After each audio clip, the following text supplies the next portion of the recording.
الو السلام عليكم ورحمة الله وبركاته. وعليكم السلام ورحمة الله وبركاته. مويج الله jedhama raadiyoo madda nageenyaarraan si bilbila gama keessan kana lolatu jira jechaa dhageenya guyyaa kaleessaaleen akkasuma bifuma wal fakkaatan gama keessan kanaan hidhattoonni naannoo Affaar uummata keenya weeraruudhaaf yaalii goote har'allee wama akkasiitu calanqasiisaa jira waan jedhu dhageenyee gama kee kana dhufne mee wanti jiru akkamii haala Aanaa Baatee daangaarra jiru kanaan maaltu deemaa oole kaleessallee maaltu oole mee walitti qabsiisi waan jiru nuuf ibsi. والله قالوا لي كوني أدجتين بيكو قويا تكيونا قاولي قويا لما تا ربشان اندبمو وران اندبمو akkasumatti kaleessa karaa lamaan oole karaa qilaha booree jedhamtuu fi karaa dhakaachootiini karaa dhakaachoollee gaa namitu qaban jiru karaa qilaha booreetiin nami tokko dhaamee amma dasee jira. Ayyee. Har'alleen akkasuma sa'atii 9 booda karaa araddaa dhagaachoo jedhamturraan lola mandaruma bira ga'anii itti bananiituma agarte ijoolleen hanga ammaallee addan baane. Hayyee amma dhukaasa deemaara? Amma dhukaasa deemaa jira hanga ammaa kana haalli sodaachisaadha waan hin galle ofiisaati. Hayyee itti fufi hayyee. Hedduutu akka sodaachisaadha humni naannoo Affaar kun. Humni naannoo Affaar kun dideetumaa jabaachaa jira. Hayyee guyyaa kaleessaa yeroo dhukaasa kana bantu lafumaa kee osoo uummanni keenya nagumaan taa'ee jiruuti akkasumatti lafaa dhufaniitu uummatuma qophaa'ee hin jirre irratti waraana bante jechuun.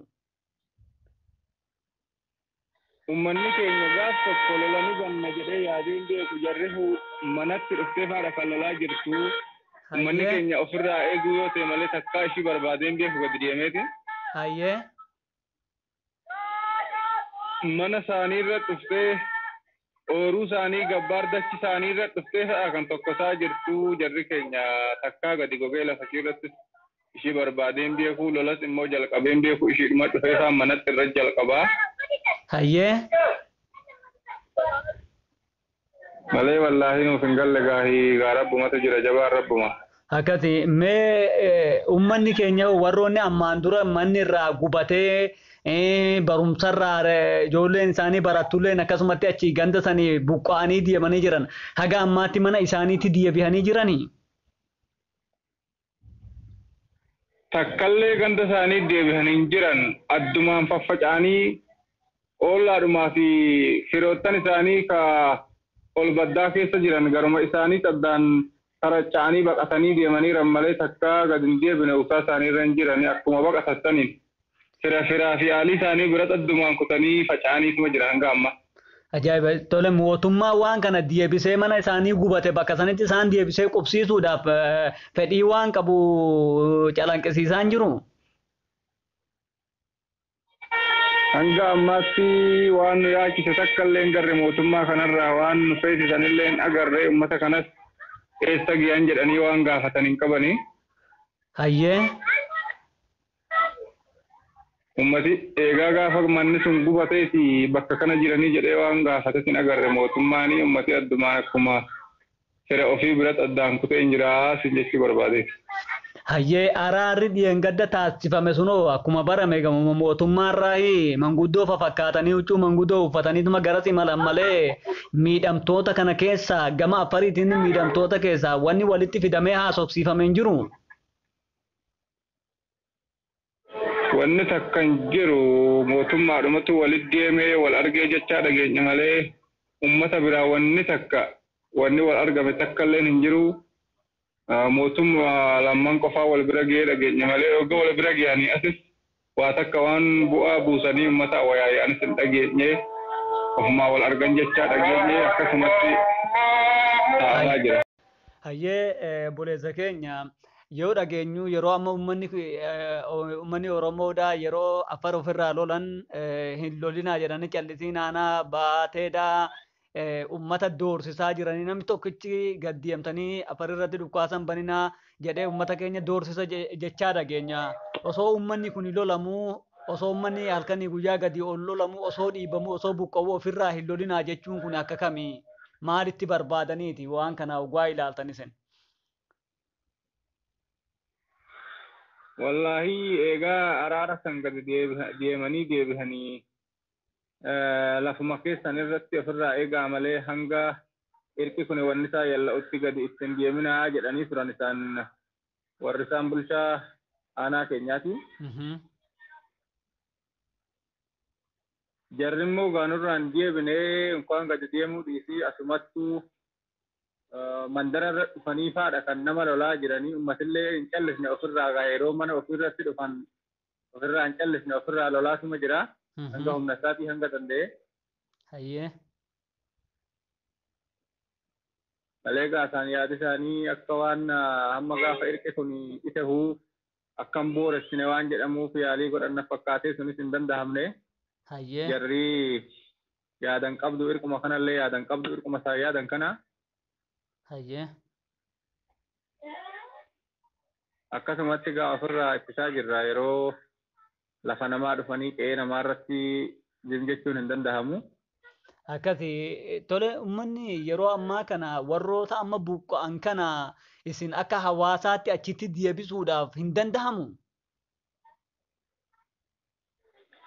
Akka hawaasaatti numa danda'ama silaa yaalii godhameetii amma akkanumatti ariifatamee kaan manni gubatee kaan taracha'eeraa gaarii uummanni addaan taracha'eeraa ummata kana kaa addumsanitti deebi'aa jechuunis nama dhiba waa takka malee inni manaa gubateeraa kanarraa laftee sodaadha ummati kun ofirraa ittisuu hin danda'u ummata kana.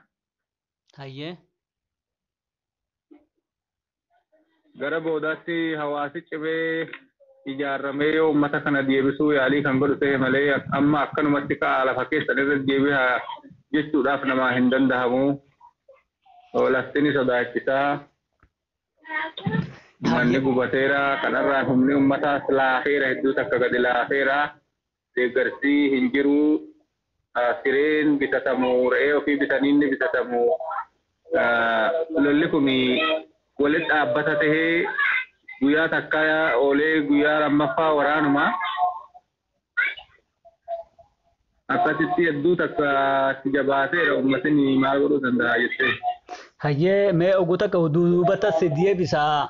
Hidhattoonni amma isin lolu kun qotee bulama akka keenyaati moo humnuma leenji'ee isinuma loluudhaaf ramadamee ol ergametu jira akka tilmaa akka ilaaltanitti ilaalcha keessanitti. Akka ilaallutti hilli libbaan lolaa jiru waraana amma dhiyangatta torbee lama dura ta'e kanarratti yeroo tilmaamnu hidhataadha. Hidhataadha abbaan nama lolaa jiru humna salaxxanee liyyuu haayilii kan jedhan kana. Malee hidhataadha qaama hidhate abbaan nama lolaa jiru. Hayyee. Jarri jabaadha. Hayyee mee gara mootummaatti si deebisa warroonni waraanni achi qubateeru akkuma ammaan duraan akkuma beekamu burqaahuu sababa mootummaa waraana makalaakayaaf haa ta'uu jedhamuun jarri sun hangana lafa dhuunfatte warroonni achi qubatee jiru kunoo amma maal gochaa jiran yeroo uummanni Oromoo kana ta'u kana. Warri isaan nurraa jiran moo? Isaan makalaakayaan gara burqaa jiran kun maal gochaa jiran humni waraanaa burqaa qubateeru kuni.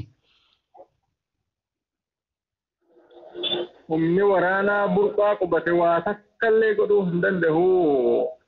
Akkanumatti burqaa kaabuma ofii taa'eera malee waa takka godhuu hin danda'u jechuudha. Waraanni karaa fedheen walitti seenu addallee hin qabu. Kana dura yeroo amma torbee lama dura waraanni torbee takka bira wal lola jechuudha isaanuma biratti. Adda qabuus hin danda'anii gadi siin jedhanii olis hin jedhanii akkanumatti ta'an gaanii gadi isaan keessa jiran burqaadha. Haala isaan itti jiranillee quma hin qabnu. Hayyee liyyuu haayilii yeroo ammaa kana akkuma beekamu liyyuu haayiliin naannoo Amaaraa magaalaa Baatee dhuunfatee jira. Magaalaa Baatee keessatti haga shimbirroo rimatanii. Uummanni kun yoo silaa liyyuu haayilii jechuun daangaa biyya takka kabachiisuudha. Wanni kun naannoo Amaaraa akkuma beekamu isaanoo magaalaa keessa deemanii ilmaan namaa rakkisuurraa waan kana gadi deemanii akka waan kana dhorkan wanni dhiibbaa itti godhame hin jiru. Takkallee hin jiru kun waa takka waan godhuu danda'u hin qabu faayidaallee hin qabu ani beekaan itti hadhiisan dadhabanii haa ta'uun biyya kana duratti isaan bira gubate mannini. kan isaan kana wanni haasa'amu jiru qote bulaa keenya kana wayya daalachuma keenya kana wayya firee fi meeshaa dhabee humna sattu hanqate malee ummatuma keenya kanarra wayya. Hayyee bolite keenya kaxumuraa waraanni kun ibiddi baateen keenya kun akkuma beekamu aanaa dawwee harawaattilleen harxummaattilleen aanaa jiillee dhumuugaattilleen darbee waraanni kun bobahaa jira. Waraana kana banaa jiranii ummanni kun harralleen hin dammaqne caluma jedhee rafaa jira. Aanaa baateetti waggaa 7 guutuu callisanii ilaalanii ibiddi achiin ka'e kuni gubuuf deemaa. Ibiddi amma aanaa baateetti ka'e kuni haga bahaar argeelleen ganaa deemee ummata gubuuf ta'a kaarrayyuulleen taa'umsaaf dhaabbachaa dhorkaa jira. Waan kana ummanni keenya akkamitti ilaaluu qabaa maanna dhibee jedhee osoo dhiisuu hin taane ibiddi baatee qabate kun ganaa ummata dhiisuu hin kaane. Waan kana osoo babal'atee humna gadi hin jabeeffatin akkam godhuu qaba jettee dhaamsa dabartee uummata Oromooti. Dhaamsina ni dabarsu lolli amma baatee irratti deemaa jiru kuni waggaa 7 qaqqabeera. Eega gaafa saniitii walumirratti ilaalamaa jira. Amma yangaddas gara jillee darbe jechaan dhageenyaa babal'ateetti mafuufaa jira. Ummati keenya dammaquu qaba hanga biyya keessa hanga biyya alaa wanni nu baasu tokkummaadha keessaatu ummati wallootuun nuti waliif dhaabbannee waliif dirmanne karaa hundaan malee waa takka hacuuccaa jala jirra waan ta'eef nuti tokkummaadha hanga biyya alaa hanga biyya keessaa wanni nu barbaachisu tokkummaa achi waa takka hin jiru. Hayyee buleessa keenya galatoomii maqaa dhaggeeffattoota madda nageenyaatiin hedduu si ulfaanfannaa ammallee deebinee siyaasii har'aa ulfaadhu siin jenna. Aye galatoomaa akshiraa horaa bula.